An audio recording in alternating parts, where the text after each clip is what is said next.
Salut, on est deux cons qui vont vous raconter que c'est bientôt la fin du monde. Comme ça se fait depuis des millénaires, maintenant vous savez, à plus. Bon, en vrai, on a peut-être un peu plus à vous en dire sur le sujet. Sans même nous en rendre compte, nous vivons à une époque formidable. Nous avons tous un chauffage chez nous, des moyens de déplacement rapides, voitures, trains, avions, métro, etc. Ainsi qu'un accès facile et peu cher à des ressources auparavant très difficiles d'accès, comme le café par exemple. Ouais, c'est vrai que c'est bon le café. Le chocolat, la nourriture abondante, de manière générale, des produits technologiques très performants, l'énergie, etc.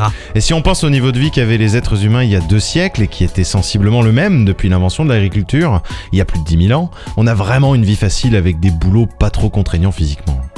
Pourtant, il y a de nombreuses raisons de penser que tout cela ne va pas durer. C'est un sujet qui est devenu à tel point sérieux ces dernières années qu'on lui a même trouvé un nom, la collapsologie.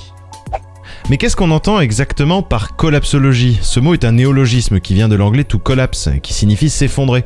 Il désigne l'étude de l'effondrement de la civilisation industrielle. Enfin, techniquement, la collapsologie est un mot nouveau pour décrire l'étude de l'effondrement de n'importe quelle civilisation.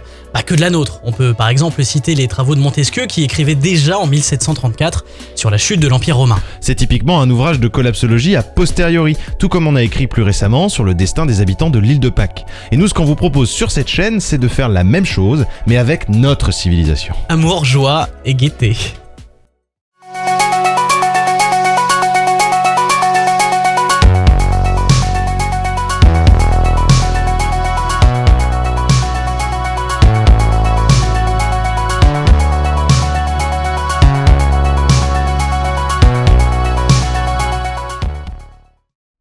Alors par contre sur cette chaîne, pas de mysticisme, Pas de catastrophisme. pas de complotisme, Enfin, sauf les Illuminati, parce que ça, tout le monde sait que c'est vrai. c'est carrément vrai.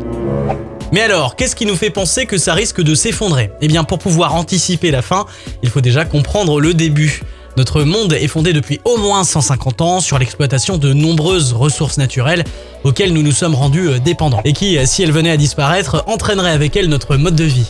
Et puis d'autre part, notre consommation excessive provoque des changements qui sont irréversibles et déjà constatables. Tout cela a poussé de nombreuses personnes à s'interroger sur la viabilité du système économique et matériel sur lequel on repose, notamment des chercheurs indépendants, des économistes, des climatologues et même des hommes politiques. L'idée majeure, c'est que notre monde est fini. Quoi déjà ? Non mais attends, je me suis pas préparé là, Jenny. Non mais c'est juste que la Terre est finie. La Terre dispose d'une quantité finie de ressources, je veux dire. Et forcément, en tapant dans un stock limité, on se retrouve coincé tôt ou tard. Pour pouvoir tirer des conclusions ou ne serait-ce que s'arroger une intuition sur l'avenir de notre société, il ne faut pas regarder qu'un seul sujet à la fois. Il faut tout étudier, faire un bilan général, car c'est ça la collapsologie. Alors Gianni, de quoi allons-nous parler ? On va parler d'énergie avec le pétrole, le charbon, le gaz, le nucléaire, les énergies vertes, les énergies renouvelables, c'est son allergie aux énergies vertes.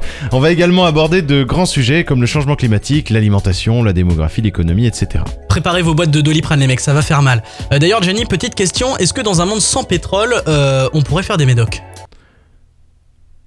Non. En attendant, on préfère vous prévenir que la collapsologie n'est pas une science à part. C'est une façon d'interpréter des données scientifiques sérieuses et vérifiables dans un contexte global afin d'en tirer des conclusions sur notre avenir. On ne vous dira pas quand et comment un éventuel effondrement pourrait arriver, on va juste essayer de vous communiquer que, selon nous, ça va être compliqué. En attendant la première vraie vidéo qui abordera le haut grand sujet de l'énergie, on vous invite à consulter dans la description des ouvrages qui sont selon nous de bonnes introductions au sujet. Et si comme 99,9% des Français vous avez la flemme de lire ces bouquins, les équipes de Collapso Boys Enquête vous ont préparé un reportage digne des meilleurs JT. Région parisienne. Gianni est un homme occidental ordinaire, résidant en France. Il fait partie de la classe moyenne de son pays. Gianni, comme la plupart des Français, est sensibilisé à la cause écologique. Il effectue le tri de ses déchets.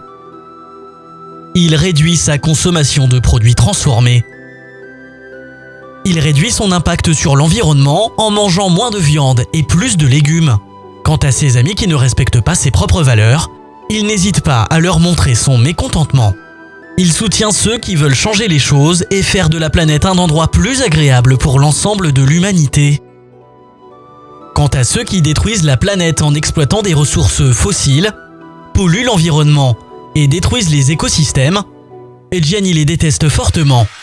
Pourtant, Gianni utilise son véhicule quotidiennement pour se rendre au travail. Il fait ses courses dans de grandes chaînes de distribution. Il achète des produits systématiquement emballés dans du plastique. Et quand l'hiver vient, Gianni, comme toute personne, doit chauffer son logement pour vivre de manière confortable et agréable. Il se chauffe au gaz naturel, une source d'énergie fossile comme 23% des Français. Il porte des vêtements en fibres synthétiques dérivés du pétrole. En tout, le bilan carbone de Gianni s'élève à 11,5 tonnes de CO2 par an.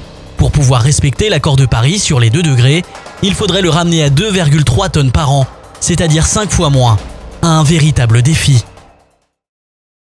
Voilà, on espère que ça vous aura plu. Vous pouvez cliquer sur la vignette pour voir la première vidéo de la série. On vous invite évidemment à vous abonner et à cliquer sur la cloche, ainsi qu'à mettre un petit pouce bleu. Le plus important surtout, c'est de partager la vidéo et retrouvez-nous sur les réseaux.